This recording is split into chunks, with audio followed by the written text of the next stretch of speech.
virus attacked the vulnerable and attacked the weak. And it's our job as a society to protect those vulnerable. And that's what this has always been about from day one. And it still is about. Be responsible, not just for yourself, but to protect the vulnerable. Be responsible because the life you risk may not be your own. Those people who walk into an emergency room every day and put themselves at peril, don't make their situation worse. Don't infect yourself or infect someone else so their situation becomes more dangerous. Just to put a perspective on this, 9/11, which so many of us lived through in this state and in this nation, 2,753 lives lost. This crisis, we lost 6,268 New Yorkers. I'm going to direct all flags to be flown at half-mast in honor of those who we have lost to this virus. Big question from everyone, from my daughters, I'm sure around most people's dinner table.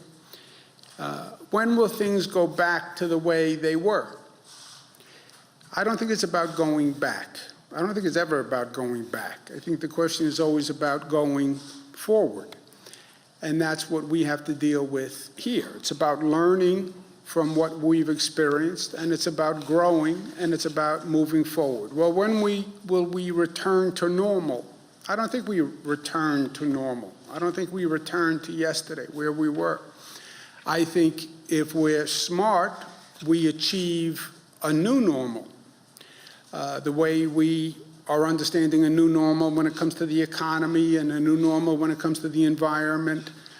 Now we understand the new normal in terms of health and public health. And we have to learn just the way we've been learning about the new normal in other aspects of society. We have to learn what it means, global pandemic, how small the world has actually gotten. Someone sneezes in Asia today, you catch a cold tomorrow. Whatever happens in any country on this globe can get on an airplane and be here literally overnight. And understanding this phenomenon and having a new appreciation for it, how our public health system has to be prepared, and the scale to which we need a public health system. Look at the way we're scrambling right now to make this work. We have to learn from that. I think we've also learned positive lessons. We've found ways to use technology that we never explored before. You have a New York State court system that, thank you, Chief Judge, is basically developing a virtual online court system, which has all sorts of positive benefits going forward. Using technology for healthcare, using technology for work from home, using technology for education. I think these are all positives that we can learn. Testing capacity, which we still have to develop. That is going to be the bridge from where we are today to the new economy, in my opinion. It's going to be a testing-informed transition to the new economy, where people who have the antibodies, people who are negative, people who have been exposed and now are better, those are the people who can go to work, and you know who they are because you can do testing. But that, we've all developed a sense of scale over the past few weeks in dealing with this. There's also lessons to be learned. Why are more African Americans and Latinos affected? We're seeing this around the country. Now, the numbers in New York are not as bad as the disparities we see in other places across the country, but there still are apparently disparities. Why? Well, comorbidity, I understand that, but I think there's something more to it. You know, it always seems that the poorest people pay the highest price. Why is that? Why is that? whatever the situation is, natural disaster, Hurricane Katrina, the people standing on those rooftops were not rich white people. Why? Why is it that the poorest people always pay the highest price? But let's figure it out. Let's do the work. Let's do the research. Let's learn from this moment, and let's learn these lessons, and let's do it now. We're going to do more testing in minority communities, but not just testing for the virus.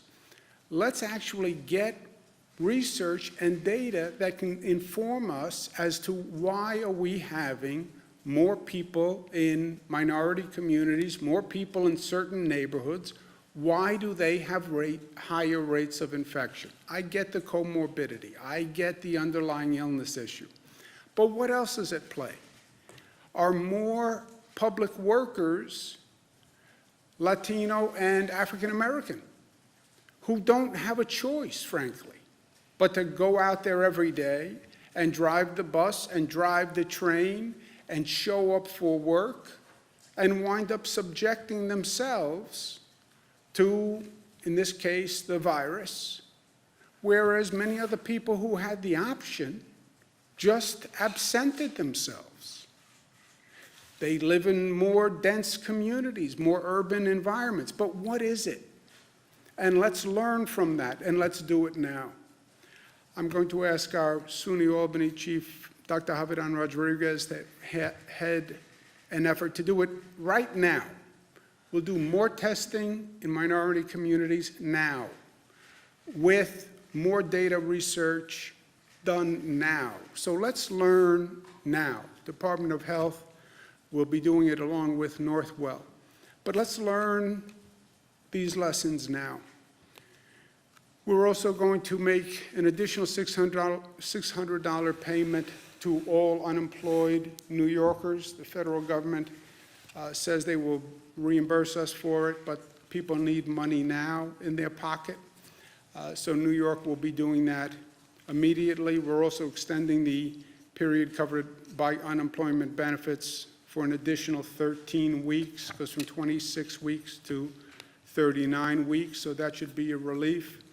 On voting, I've seen lines of people on television voting in other states. This is totally nonsensical.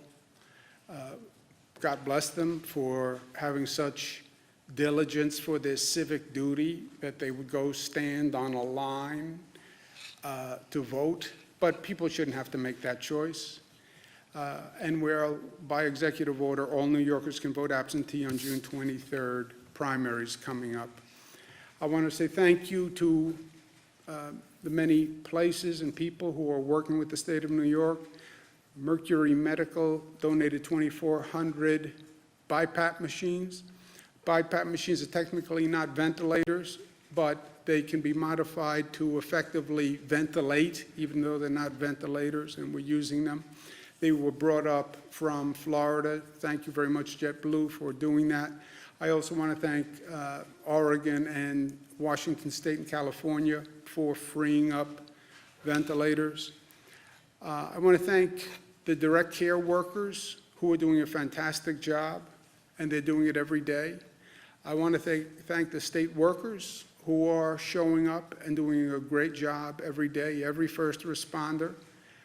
This has been a long battle, and it's going to go on, but I want them to know how thankful we all are of them for what they're doing. I want people to remember that we're flattening that curve, and if anything, we double down now on our diligence.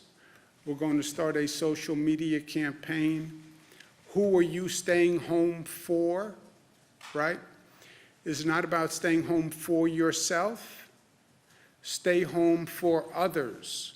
Stay home for the vulnerable people who, if they get this virus, are in a really bad place in life. Stay home for the healthcare worker who's in the emergency room because you don't want to infect anybody else, who then puts another greater load on our healthcare system. So who are you staying home for?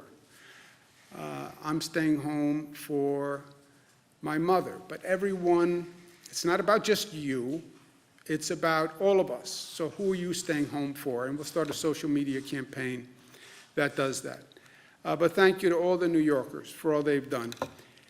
And we still have more to do. We are by no means out of the woods. And do not misread what you're seeing in that data and on those charts. That is a pure product of our actions and behavior. If we behave differently, you will see those numbers change. I just doubled the fine on disobeying the social distancing rules. Why? Because if anything, we have to get more diligent, not less diligent. And we have more to do. And that's New York, tough. But tough is more than just tough. Tough is smart and disciplined and unified. And tough is loving. The toughest guys are tough enough to love, right? Last point, our brothers and sisters in the Jewish community celebrate Passover tonight. We wish them all a happy Passover. The Jewish community has had a long and difficult year besides any of this. The number of incidents of anti-Semitism across this country, the violence that they have seen, even in this state of New York that has such a large Jewish population. So we wish them all well on Passover. And the message of Passover, I know, helps me today, and I offer it to others to consider. Passover says we remember the past, we learn from the past, we remember the lessons of the past, we teach a new generation those lessons. But there's also a message of hope in Passover. Next year in Jerusalem, next year in Jerusalem, next year the Promised Land, next year will be better. And yes, this has been a difficult month. We'll learn a lot, we'll move forward, and we'll be better for it. Questions? In New York City, 75% of frontline workers are Black and Latino. We're talking about grocery store clerks, people who work in public transit, childcare. Is it time to scale back some of these grocery stores that are open or some of these businesses that are still open at this point to try to bridge that gap? Yeah, the question is, many of the essential workers, public workforce, tends to be African American and Latino. I think that's probably right. I don't know the statistics, but I think that's probably right. I also believe the frontline workers do have a greater exposure than most people. I think that's one of the things we'll find when we do this research on why is the infection rate higher with the African American community and the Latino community. Again, the disparity that we're seeing in New York is nothing like what you see in other places across the country.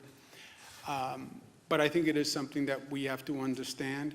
I don't think we can reduce the essential services. You know, we're down to basically food, pharmacy, basic transportation, which frankly is more for our essential workers to get where they're going. If you didn't have public transportation, you couldn't have those healthcare workers showing up, you couldn't have the grocery workers showing up. So I don't think we're in a position to say eat less or use less drugs or use less healthcare. I think we have to get through this now and then learn from it and see what changes we can make in the future. Do you think the state was slow? Excuse me one second, Karen, just Bernadette. Was the state slow to shut everything down? Did New York pause come too late? Do you guys wish that you had started reducing the workforce, shutting down businesses, et cetera, sooner, especially considering San Francisco had shut down prior to New York? Do you think that New York was late to act? No, I think New York was early, and I think the actions we took were more dramatic than most, and frankly, were criticized as being premature.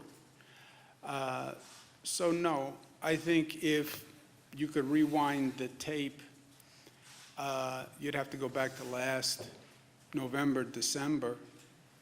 What was going around what was happening around the world and what was the effect going to be here. My point about, global pandemics, we're watching China, we're watching Italy, we're watching other countries. Well, extrapolate from that on a national basis. What was the first part of your question, Bernadette? Just wondering if you think, should you have shut down the schools? There was a conflict between the city schools, de Blasio and you were having that debate over should we shut them down, also bars and restaurants. Should any of those actions come further? There wasn't a instead of debate. Incremental. There wasn't a debate. I made the decision to close down the city schools. I didn't have a debate. There was a debate about closing city schools, and people thought I closed the city schools prematurely. That was the ongoing debate. But no, I think, look, if anything, in retrospect, it shows what we did is right. I'm sorry, Karen. I'm sorry. On the June 23rd voting, do you envision polling places being open? As you know, many of the poll workers are older workers, or would everybody be voting by mail at that point? I think we're just saying absentee voting is an option. We don't say it's a necessity, right? We're saying absentee voting is an option. We're saying that temporary illness provision of the absentee voting will include the risk of contracting COVID-19, and I think we're going to take a wait-and-see approach as we get closer on whether or not any polls should be open. Chronic Landing has been releasing COVID data to the public, but many other nursing homes aren't. Should all facilities do so?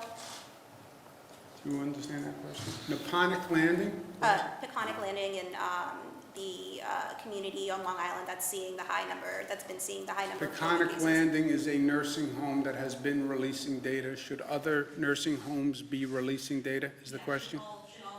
Should all nursing homes or any nursing homes? So we are tracking the nursing homes, and we want to protect the privacy of the individuals in the nursing homes, and we do defer that back to the homes themselves, so that particular place has released data, but we do track it. Are there any other known outbreaks or known clusters at nursing homes? Well, we have seen in multiple nursing homes across the state, particularly in the lower, downstate, I should say, cases, and we do track them. Some of them are as a result of one person who's there, and others have gotten infected, so we are looking at that closely. Is there a way for the public to know about that? Can't the state release the list of nursing homes with a high number of COVID patients like other states and countries have? Well, again, it goes back to the fact that the nursing home is, in many ways, where they live. It's not like where you go into the hospital and then you can leave the hospital. So we try to protect their privacy a little bit more. But we do track, and if there's a case there or if there's a concern there, we go in and investigate it immediately. Jesse? Governor Broadway said that it would be shut down until June 7th this morning. Is that going to be a good rule of thumb for other sorts of mass gatherings in New York City or statewide? No, I wouldn't use what they think. You anticipate mass gatherings beginning before June 7th? I don't know, but I wouldn't use what Broadway thinks as a barometer of anything. Unless they're in the public health business and they have seen better numbers and models. I think, look, all of these projections basically turned out to be wrong, right? And this is a very hard thing to model because besides all the variables, you're modeling public behavior and what people will do. If you go back and you look at even models that were put out in January, they all had a premise about how effective social distancing would be, what percent of the population would actually comply with social distancing, et cetera. And they have turned out to be wrong. But I think, Jesse, they can be wrong either way, I'm more worried about people saying, oh, well, the number of cases is coming down. It's now safer. It's not. It's not. I'm more afraid of the number changing and the curve changing because people read something into it that's not there. If you reduce that compliance on social distancing, you'll see those numbers go up within days. Literally go up within days. So, no, I take it one day at a time, look at the data for the day, look at the numbers for the day, and then make a decision. Well, 2 weeks, look, we only went to April 29th, right, with the school closing. We extended everything until April 29th on the school closing, New York pause. Even that's a projection. I wouldn't go past that. Yeah, but what about other areas of the state? We obviously see concentrations on Long Island, Stephen, downstate, and Hudson Valley, but there are other places where we haven't seen these cases. Do you foresee opening schools, opening non- You haven't seen these cases yet, Jimmy, and be careful of tense, and be careful of counting our chickens before they hatch. We haven't seen cases yet. We are in the midst of this. Don't start doing a retrospective like it's over, because that's the attitude we have to avoid. You will see more cases in upstate New York. I'll bet you whatever you want to bet right now. You will see more cases on Long Island. I'll bet you whatever you want to bet right now. So we're not through it. It's not over. We are in the midst of it. We have some good news in that what we're doing is working. And by the way, we've all been killing ourselves, right? One way or the other. Isolation, the work of the healthcare system has been phenomenal. People working 24 hours a day, people exposing themselves. The good news is that's showing a benefit and flatten the curve at a lower rate than almost any of the models were projecting, okay? That's the good news. But we are still in the midst of it. And the bad news, the terrible news is, look at how many lives we lost. I mean, it is breathtaking. So the next time we want to think about, we're getting a little complacent, a little cavalier, look at the number of people we've lost. Remember that before you decide to go out of the house because you have cabin fever. What sort of metric, what metric would you be looking at, or Dr. Zucker, or any of you, to make that sort of decision? What would be the tipping point, so to speak? Look at the infection rates, Jesse. That number has to come down on the other side of the mountain. The number of new cases going into a hospital, the infection rate has to come down to a point where you believe the isolation of the vulnerable, the other measures we're taking, is enough to start to reopen. And then how do you reopen? It's not just going to be about Broadway theaters. Before you go to Broadway theaters, people are going to say, when can I go back to work? When can I go back to school? When are the other essential services going to open? You know, before they go to a play, there's going to be a lot of other questions that they're going to ask. And that's going to be a function of numbers. Frankly, I would like to do that on a regional basis with Connecticut and New Jersey, because this is a regional workforce. So I stay very close to Governor Murphy and Governor Lamont on those decisions. I don't believe in these geographic distinctions in these situations, right? There is no New York City. There's New York City, there's Nassau, there's Suffolk, there's Westchester, there's Rockland, right? The virus doesn't stop at a border, and these decisions are regional in nature. So now, Broadway obviously is a microcosm, but the overall decisions are all in a regional context, and I think it's going to be the numbers, and when are the numbers low enough that it is safe? But that number necessarily wouldn't need to be zero, is what you're saying. It could just be low enough Yes, that... yes, I don't think it has to be zero. I don't think it may never be zero. It may never be zero. And you have to watch this, you know, when will we go back to normal? You think there's ever going to be a morning that I wake up again in my life not worried about this in the back of my mind? You don't think we're all going to worry about now, is there a second wave? You don't think we're all going to worry about now when somebody sneezes in Asia, how long until that cold comes here? No, but I would not, zero, I don't know that we ever get back to zero. Doctor, you want to mention something? I concur 100%. What about the hospital capacity? Are we? Well, let's just go ahead. Governor, we're hearing that hospitals in Queens, that they don't have the blood gas machines or cartridges, which are critical for operating them. Also, if hospitals do have ventilators, do they have enough operational technicians to operate them? Do they have enough operational technicians? They must, because somehow they've been working. I don't know what the exact operating technician is for a ventilator, but I have not heard that. I've talked to all the hospitals every day for the past couple of days to find out what's going on, what they need, and the heads of the large hospital systems. Nobody's mentioned that to me. We have over 100 hospitals on the phone, so. What was the first part of your question? Blood gas machines or cartridges? Blood gas machine cartridges. Yeah.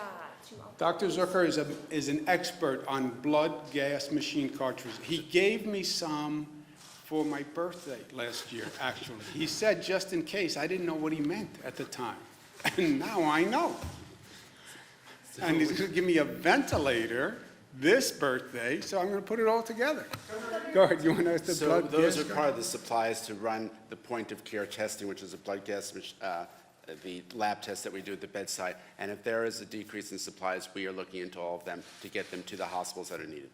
I knew that answer, by the way. I knew what a blood gas cartridge was. I wanted the doctor to be able to. Hospital capacity, you had projected 110,000 beds. It sounds like if we're nearing the apex or at the plateau, whatever, what number do we have? What do we need these temporary facilities? What are the updates on those numbers? Both in terms of ventilators, beds? You're right. That's my whole point. We're flattening the curve now below projected peaks because of our behavior. But again, Jimmy, you want to talk about this in the retrospective. There is no retrospective. You're in the middle of it. If you walk in front of traffic on the way home, yes, you're young, you may have a different life expectancy based on your action. We are in the middle of it. I'm not going to say to anyone, right now you've seen a little flattening. That's all you've seen. You've seen 4 or 5 days of flattening. Oh, it's flat. No, you have 4 or 5 days of flattening. You could have tomorrow morning we wake up and the number is back up. So I'm not willing to say, because it's not true, that any of this is over or anything has been accomplished, because this is just a small snapshot in time where we are.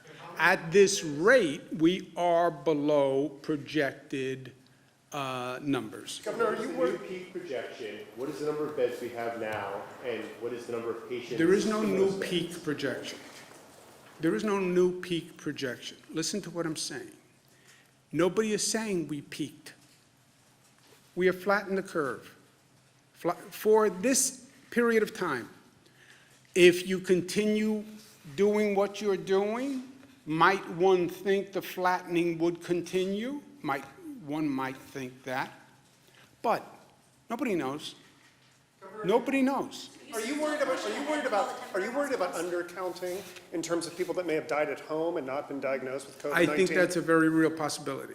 And have you given any thought, or has anyone? We're done any looking at models? other models of counting. Any- But I don't know, no, I have no idea. The question is, if people died at home, might you not have those numbers because they would only come from basically a funeral home? We're looking at other models because right now most of the data we have comes from hospitals and major institutions, nursing homes. So there could be a deviation, no doubt about that. Also impact the hospitalization rate, and couldn't that skew the measurements that you guys have been doing on hospitalizations if there have been that many at-home deaths that have not been tallied and those people No, have not nobody been said there tested? have been that many at-home deaths. Just a question, could there, yeah, there've been, well, people have said there may be people who have died at home who have not been counted. That is a possibility, right. That would never affect the hospitalization rate, because the hospitalization rate is the number of people who walk into the hospital, right? That is different than the number of people who have passed away. Right, but if people people were dealing with this illness at home and perhaps they had symptoms that would have been treatable, or it would have caused them to go to the hospital. So, like it's confusing because if people are in the hospitals, right, but if someone's at home because they can't go to the hospital, Well, you're how right. do you, If someone Wait. never went to the hospital and just stayed at home and passed away at home, they would never show up in the hospitalization rate. They would show up in the number of deaths.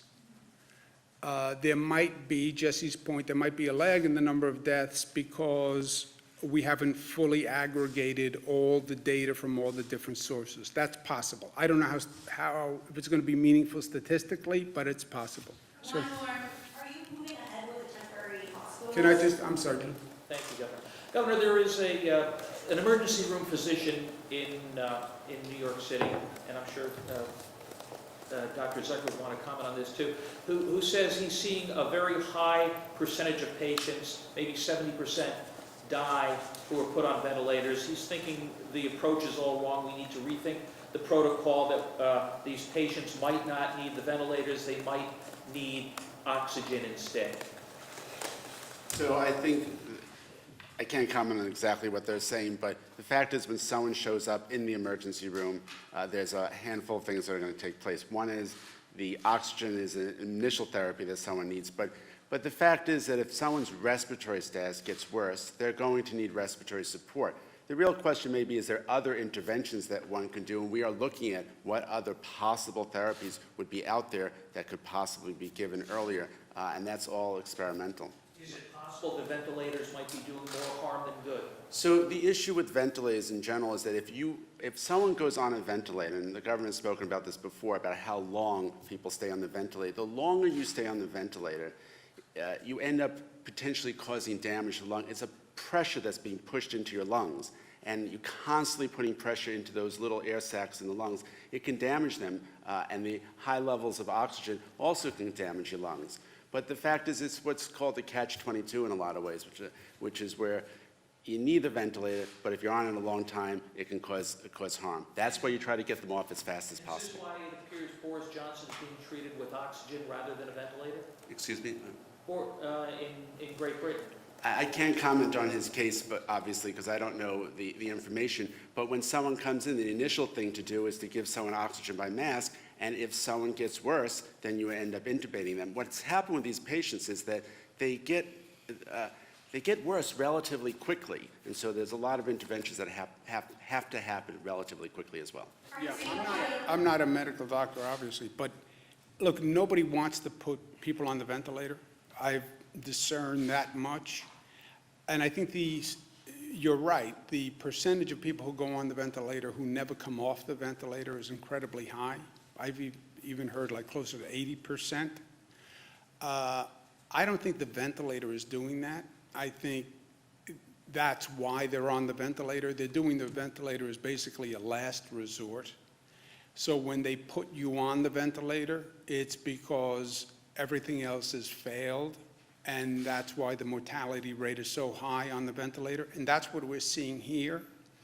That death rate is going up because it's the people who have been on a ventilator 7 days, 10 days, 15 days, and they're passing away. So when we had that big increase in hospitalizations about 10 days ago, 2 weeks ago, that big spike in hospitalizations, what we're seeing is the people who went into the hospital on that day, 10 days ago, 12 days ago, who didn't get better, who was put on a ventilator, is now passing away. And that's what's driving this death toll. And look, that number, what's even making it more depressing and distressing, that death toll probably will be this high or near this high or even higher for the next several days, because it's the coefficient of the high hospitalization rate from 2 weeks ago or so. So when you get up tomorrow morning, the news could be just as bleak. And that's why I'll end where I started, mixed emotions. We are flattening the curve. thank God. Thank God, thank God, thank God. And thank a lot of good people who have been working very hard. That is a moment in time. Don't get complacent. It's what we're doing that's working. Keep doing it. That's the good news. And that good news has a big caveat. We're still in the midst of it. Don't get complacent. You start acting different, you'll see that number change in 27 minutes. That's the good news. The bad news is we have had a record number of deaths.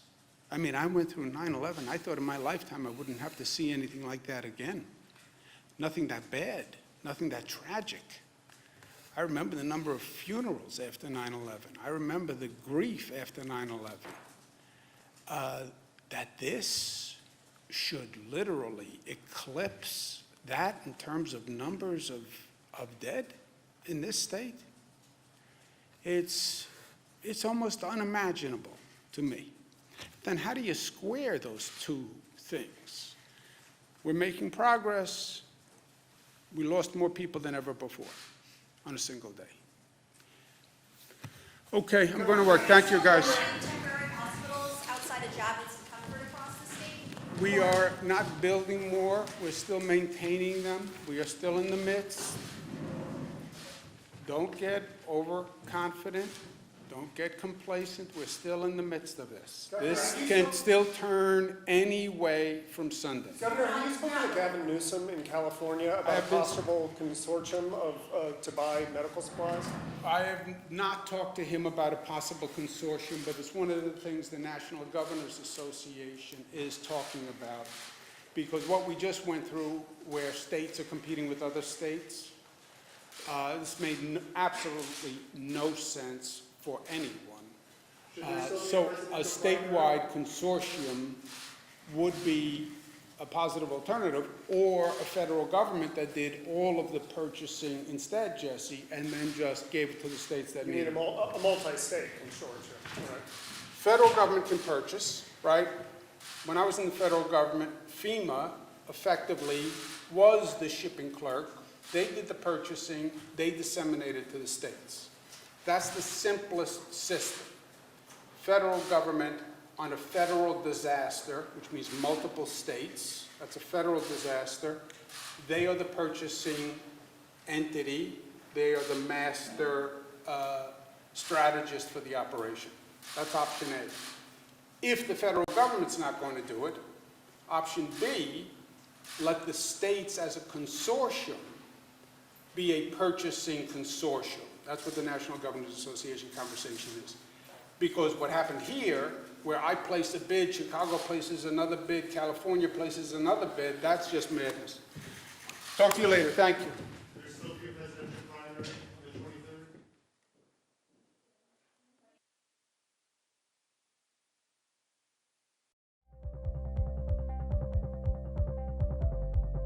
23rd? You can watch CBSN 24/7. We've got an amazing story to share with you. Let's talk about the latest developments. There's so many levels to this. We have a CBS News exclusive. Fires in California. What happens next, and how does it all play out? We are on a mission with NASA. I understand you have some breaking news. It's not over yet, is the bottom line. This is a massive operation. It's quite an adventure here at CBSN. It's been a day.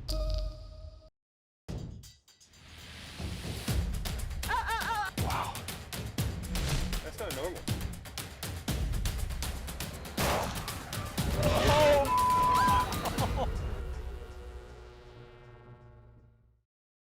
Telling the whole story means going where the story is. How did you get rescued? Listening when people are hurting. Getting to the heart of what matters. Wow. That's who Nora is. That's what Nora does. The CBS Evening News with Nora O'Donnell from Washington, D.C.